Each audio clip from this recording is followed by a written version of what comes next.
నిర్మాణాలు వేగంగా పూర్తి చేస్తున్నాం. ఇవన్నీ హాస్పిటల్ పూర్తి అయితే 10,000 పడకల ఆసుపత్రులు ఈరోజు తెలంగాణలో పేదలకు అందుబాటులోకి వస్తాయి. తద్వారా పేదలకు ఒక విశ్వాసాన్ని, ఒకనాడు జానపదాలలో పాడుకునే వాళ్ళు తెలంగాణ మారుమూల పల్లెల్లో నేను రాను బిడ్డో సర్కారు దావకానకి అని. ఎందుకంటే 100 బాధలు ఒక్క పదంలో, ఒక్క జానపదంలో ఆనాడు చెప్పుకోవడం జరిగింది. ఈనాడు రాబోయే సంవత్సరంన్నర తిరిగే లోపల 2027 డిసెంబర్ 9 తారీఖు లోపల Osmania hospital, Alwal, LB Nagar and Warangal ప్రతి 6 నెలలకు ఒక హాస్పిటల్ని పూర్తి చేసి ఏ కార్పొరేట్ హాస్పిటల్ కూడా మన ప్రభుత్వ ఆసుపత్రులతో పోటీ పడలేని విధంగా తీర్చిదిద్ది ఒక్కొక్క హాస్పిటల్కు ఒక్కొక్క డైరెక్టర్ను నియమించి ఆ డైరెక్టర్ పర్యవేక్షణలో ఈరోజు నిమ్స్ అందిస్తున్న సేవలకు పోటీగా ఈరోజు ప్రపంచంలోనే నిమ్స్ హాస్పిటల్కి ఎయిమ్స్తో పోటీపడి సేవలు అందిస్తున్న గుర్తింపు ఉన్నది. రాబోయే రోజుల్లో వీటన్నిటిని కూడా ఆ స్థాయిలో నిర్వహించి వాటికి అవసరమైన నిధుల కేటాయింపే కాదు, వాటిని నిర్వహించడంలో ఏ అపోలో, యశోద, ఏఐజీకి వెళ్తే ఎంత పరిశుభ్రంగా ఈ హాస్పిటళ్లను నిర్వహిస్తున్నారో రాబోయే రోజుల్లో ఈ హాస్పిటల్స్ని కూడా అదే స్థాయిలో నిర్వహిస్తాం. వాటి మీద ప్రత్యేకమైన కార్యాచరణ తీసుకోవాల్సిందిగా మా సిబ్బందికి అందరికీ నేను సూచన చేస్తున్నా. ఇక్కడికి వచ్చే వాళ్ళకు ఉచితంగా భోజనం, ఉండడానికి అటెండెంట్స్, పేషెంట్లు వెంబడి ఎవరైనా వస్తే వాళ్ళు బయటికి వెళ్ళి హోటళ్లలోనో లాడ్జిల్లోనో ఉండడం కష్టం, ఇక్కడ ఉండే పేషెంట్లను చూసుకోవడం ఇబ్బంది. అందుకే ఇక్కడికి పేషెంట్లతో పాటు వచ్చే వాళ్లకు డార్మెటరీస్ ఇవ్వాలని, అదేవిధంగా క్యాంటీన్లో మంచి ఫుడ్ ఇవ్వాలని, ఇతర వసతులు కూడా వాళ్ళకి ఇవ్వాలని అవసరమైన నిధులను మంజూరు చేయాల్సిందిగా, సూపర్ పీజీని కూడా ఇక్కడ శాంక్షన్ చేయాల్సిందిగా, నర్సింగ్ కాలేజెస్ ఇక్కడ ఉంటే 60-70% పేషెంట్లకు మా నర్సులే సేవలు అందిస్తారు. ఆ పైన వాళ్ళకే డాక్టర్లతో అవసరం ఉంటుంది. 70% పైగా ఆసుపత్రికి వచ్చే పేదలకు వైద్యాన్ని మా నర్సింగ్ సోదరిమణులే సేవలు అందిస్తారు.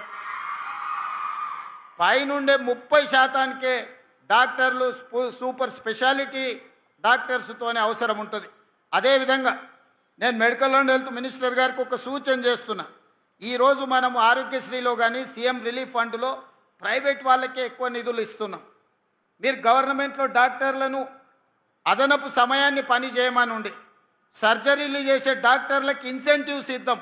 అప్పుడు ఆ డాక్టర్లు అదనపు సమయం మన ప్రభుత్వ వైద్యశాలల్లోనే పనిచేస్తారు.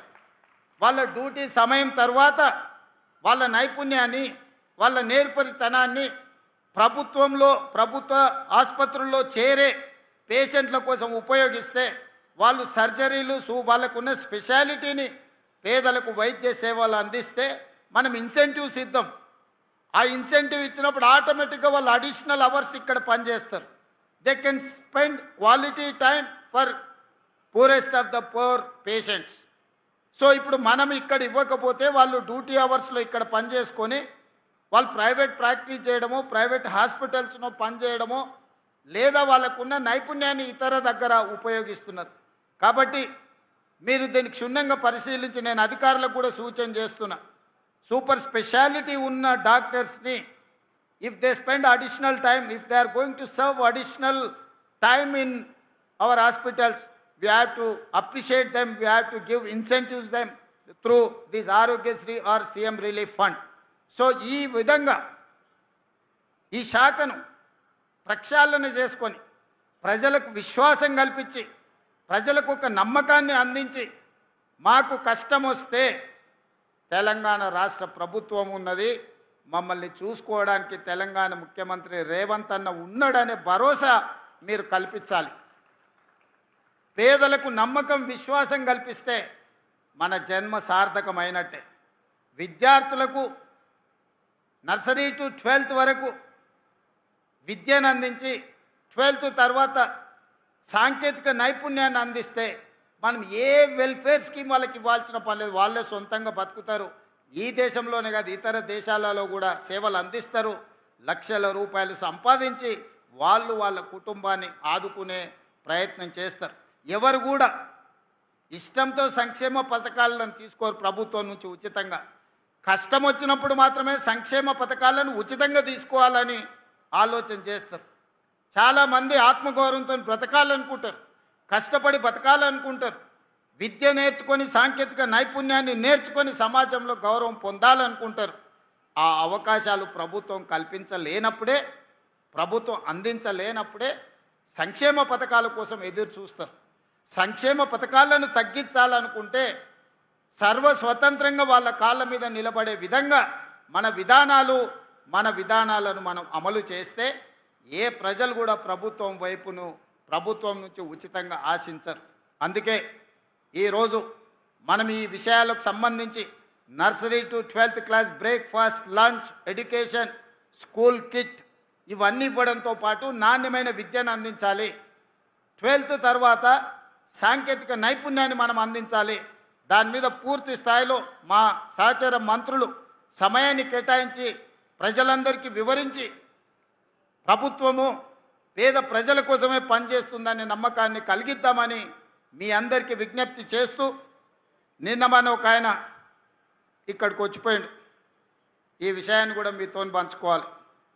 సనత్ నగర్ ఎమ్మెల్యే గారు వాళ్ళ పార్టీ నాయకుడిని మనం పూర్తి చేసి ప్రారంభిస్తున్నామంటే ముందుగానే ఎట్లయినట్టు మనం రివ్యూస్ చేసినప్పుడు టీవీలలో పేపర్లలో వార్తలు వస్తాయి. వచ్చే నెలలో ముఖ్యమంత్రి గారు లేదా వైద్య ఆరోగ్య శాఖ మంత్రి ఉప ముఖ్యమంత్రి గారు సనత్ నగర్ హాస్పిటల్ని ప్రారంభించబోతుండు అని టీవీల పేపర్లో చూడంగానే పొద్దున్నే లేస్తున్నారు, పగటి వేషగాళ్ళలాగా తయారవుతున్నారు, ఇక్కడికి వచ్చి హడావిడి చేస్తున్నారు.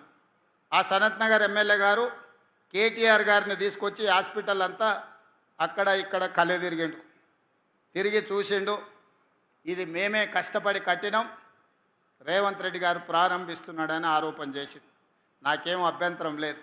అట్లీస్టు వాళ్ళ ఆత్మ పరిశీలన చేసుకోవడానికన్నా పర్యటన పనికొస్తుంది.